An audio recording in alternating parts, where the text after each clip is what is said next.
We have recently learned a ton of behind the scenes information for the past of Call of Duty Zombies, as we've received a motherload of behind the scenes and cut content information that we've been given access to. There is loads of information here, from concept art, never before seen HD versions of art assets, and even loading screens work in progress sketches. We get a look at lots of concept images for many of the past loading screens, and this particular unveils a lot of information regarding Nacht Der Untoten and more. These images come from an art station of a former Call of Duty developer who will not be named in this video so as to protect their privacy, but they are publicly out there. Any and all interesting images will be contained in an image album linked in the description for easy viewing for all. Due to the sheer amount of images, I felt as though it would be beneficial to make a video picking out the most interesting images and talk about what is so special about them. Since there are so many, we will break them down chronologically by game, beginning with World at War first for all the zombie stuff, then wrap it up with any campaign or multiplayer images. In these World at War images, we see some really interesting concept art, as well as our first HD images of the World at War Dury's clock. The clock is an interesting look back at an old asset up-resed. The Pack-a-Punch concept art, however, provides a bit more to talk about. We see various possible sketch designs for the Pack-a-Punch machine. We see the machine as something much more similar to the classic perk machines, lots of different machines to put a gun into, and something even akin to an Infinite Warfare perk machine, although that would end up releasing years after this original design. It's insane to be able to see stuff like this and get a peek at what zombies may have looked like if things had just gone a little bit differently. Maybe in an alternative timeline. I mean, Call of Duty Zombies does have a multiverse, so it's perfectly fitting, and it's great to look at how a design as iconic as the Pack-a-Punch was created, and how with slight twinkerings that iconic design could have been different. Moving forward to Black Ops 1, this is where things get very interesting. When Black Ops 1 released, Treyarch requested that new loading screens be created for some of the classic maps brought forward from World at War. The first of these was Nacht Der Untoten. The artist decided the easiest way to convey the amount of information Treyarch wanted to convey was to use a comic book style series of panels, and that was the design moving forward. This would become the origins for the now iconic comic book loading screens of the Ether story era of Call of Duty Zombies. Because this artist is the person behind the idea, we get to see some concept work of the Nacht loading screen as the scenes are being planned out. This is not only interesting due to the peek at the development process, but also because it clears up a couple of different points of confusion in interpreting the loading screen. The first is the panel at the top left of the concept art. It depicts a group of men seated around a circular table as an object glows in the center of them. This explains the second panel in Nacht's in-game loading screen, where we see faces in a glow. For many years, the community has been unsure of what exactly was shown here, and now we know. The other is the Teleporter Man panel at the bottom right of the Nacht loading screen. In the work in progress version, we see it doesn't seem to be a man in a teleporter at all, but rather it seems to be a man standing in a doorway to a dark room, silhouetted by the light outside. Light bleeds through boarded up windows on either side of them. So this kind of debunks a lot of the community speculation regarding the Nacht Der Untoten loading screen in Black Ops 1 that has been a mystery for many years and confused so many. For example, many people were speculating that this teleporter was the origins for the Pentagon thief. That of course would eventually go on to be explained, but it seems like this wasn't meant to be a teleporter at all. That was just how we interpreted it, so I guess we can now put that to rest. Now, whilst this can be interpreted as a debunk, we also have to bear in mind that many things that were just community speculation have later gone on to be canon, so that's still always a possibility. And we also have to bear in mind that whilst this might have been the original intention for many of these concepts, it is possible when new directors come on and stuff like that at Treyarch that they end up changing direction or changing what these things were originally concepted to mean. So take all of these speculation and analysis of all of these images I discuss in this video at your own will and your own discretion. But I think this does provide a completely other avenue to analyze the past of the Ether story. And like I said, it's always great to peek behind the closed doors as to how things have come to be, because it is a very complicated process, game development that is, and things are always being twisted and changed. Now, before I go on with the rest of the loading screens and the other concept art, I first have a very awesome message to share with you, but stay tuned for a load of groundbreaking further information. Enjoy.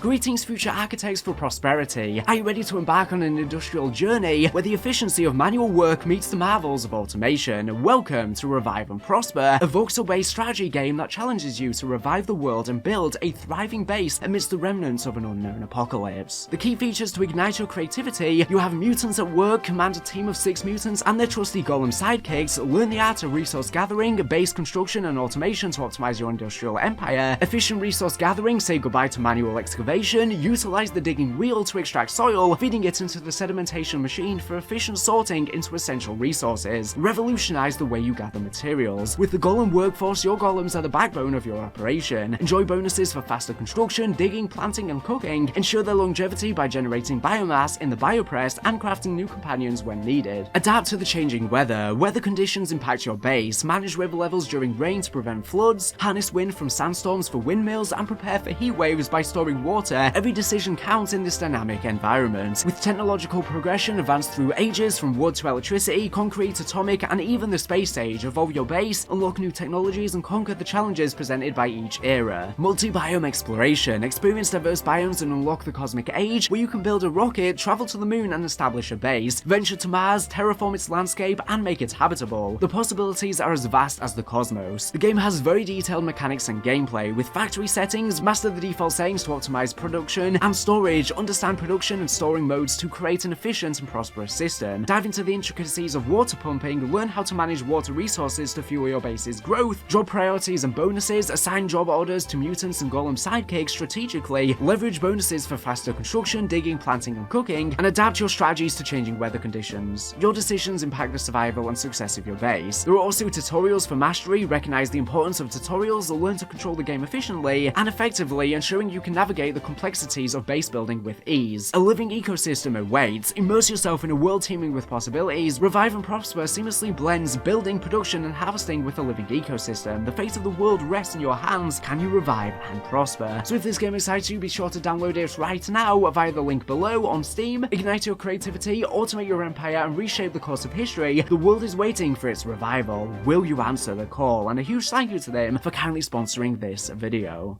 So moving further on, we also get a skeleton of concept art for Moon, specifically the various bits of Griffin Station. We see the spawn container, as well as the doors for the tunnels and the biodome. What is very interesting about the biodome concept art is that the door frames around the airlocks are much larger, and these larger door frames feature the Ascension Group logo adorned on them. On closer inspection, the spawn room seems to also have the Ascension Group logo on it. This changes the story perspective on the construction of Griffin Station, especially at the time of Black Ops 1. This would imply that Richtofen's group of 935 traitors, unnerved by Maxis, was either part of or backed by the Ascension Group. This does make sense, as many ex-935 scientists were brought into the Ascension Group when Group 935 originally dissolved. Next up is, of course, Black Ops 2. This is where a majority of our images will come from, and also a large majority of the big lore implications from these images. Firstly, here we get a peek at some of the work-in-progress images from TranZit. We can see the top-down design of the town of Hanford before it was destroyed. This is the most definitive intended layout of TranZit pre-destruction we have ever seen. As you know, apparently there were rumors that TranZit was originally supposed to have both a pre-destroyed and destroyed version. They had big plans for TranZit, but due to hardware limitations and the fact that it was just such an ambitious project, most of them never came to fruition. Then you can see some concept art for various other things in game. T.E.D.'s concept art here shows an entirely different aesthetic and design that does not use the fake leather skin that the T.E.D. we know has. He also has a Nixie tube display in his chest to show numbers, which perhaps were meant to indicate the number of bus stop that you were located at. I will say here, I think the design they went with is ultimately more interesting than the one we see depicted here that they ended up working from. We also get to see some concept art of the denizens of the forest from the fog in TranZit. The art here is extremely similar to what we see in game, but it is by far the best look at the denizens we have ever gotten and the most high quality. Their extremely finger-like toes are very creepy and hard to notice in game in Black Ops 2. The TranZit power room that holds the Avogadro is also seen concepted here, while the concept and the area are mostly the same. The one major difference is in concept, the ceiling featured a large black sun symbol etched into it. This was likely removed as they made efforts to lean away from the German part of the Nazi zombies during this era. But then again, they had the black sun again on Origins with the Templar zombies. But I really like this design, it looks really cool, but we're unsure as to why they swayed away from this. A sneak peek into another way the Black Ops 2 story could have gone is also seen here. We see depictions of wonder weapons / technology sketched on a chalkboard, as seen in the background of one of Black Ops 2's dev interviews. This image, however, is a bit clearer, and we get a very HD close-up of the Vril gun design. In these images, we see various references to Vril as an energy source. This too was likely changed to distance themselves from the origins of zombies in its lore. Maybe the Vril could very easily be mentally connected as a concept with World War II era Germany, and that was something maybe Treyarch back then were making explicit efforts to move away from. Again, not entirely sure. The vril energy we see mentioned likely became the vital energy that moves through things ripped off in mentions in Die Rise. The cutting of the word vril keeps the conceptual idea but removes any offensive connotation. I mean, at the time we were years ahead of YouTube starting to demonetize that kind of stuff, so I'm not sure. And what is more interesting here is that this concept design, many people were speculating was the Raygun Mark III before Black Ops 3 Zombies released, and it seems like no, this was actually just a concept for the vril gun and had nothing to do with the ray gun. Although we did end up seeing the Raygun Mark III in Black Ops 3 and God Crovey, this had nothing to do with it. So literally everyone made videos back in the day, I included, and I guess they were all wrong. Trek were probably having a good chuckle at how they started all of that community speculation. Literally, so many people made videos about this, saying the Raygun Mark III is coming, and they got millions and millions of views, and it was really something entirely different, which is definitely hilarious. I wonder if that influenced Trek to eventually add the Raygun Mark III due to them seeing all of that community speculation. We also get to see a skeleton of a denizen and get concrete proof from one of the notes beside it that they were once humans, which was big speculation in the past as well, just heavily mutated. There were also lots of images of TranZit sketchovers, screenshots of early versions of the map where an artist would sketch what changes or details they'd like to see so that mappers and level designers can implement the changes. It is really cool in these images to see a very early and blockout version of TranZit almost looks like a World at War map.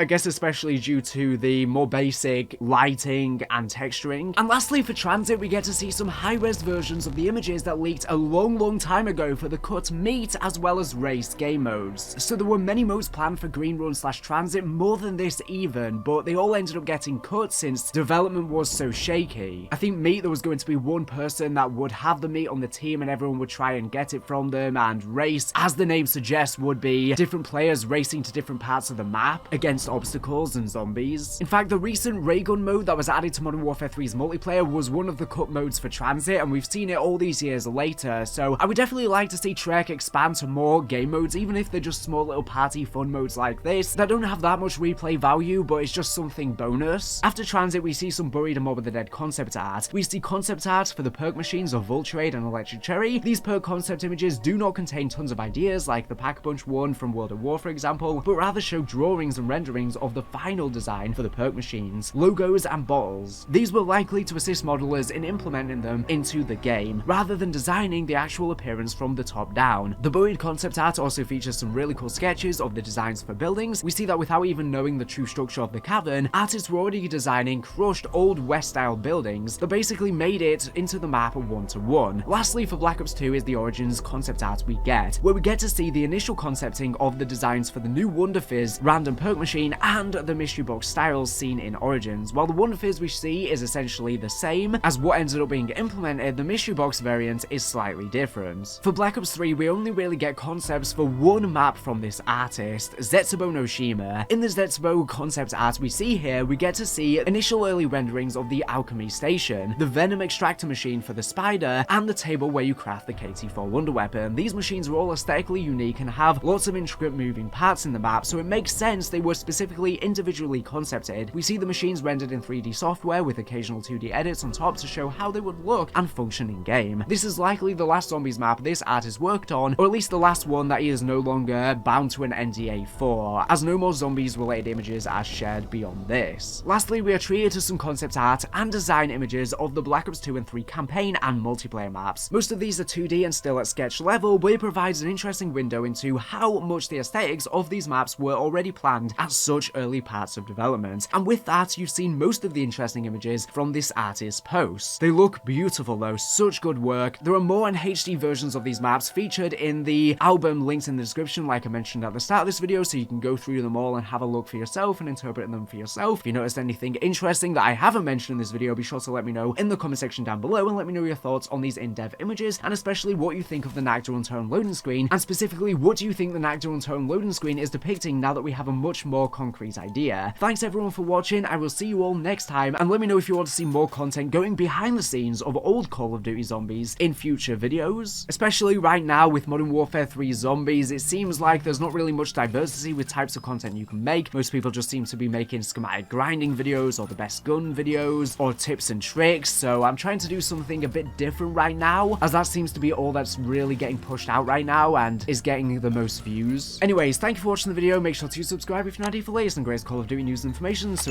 thank you for watching, and bye.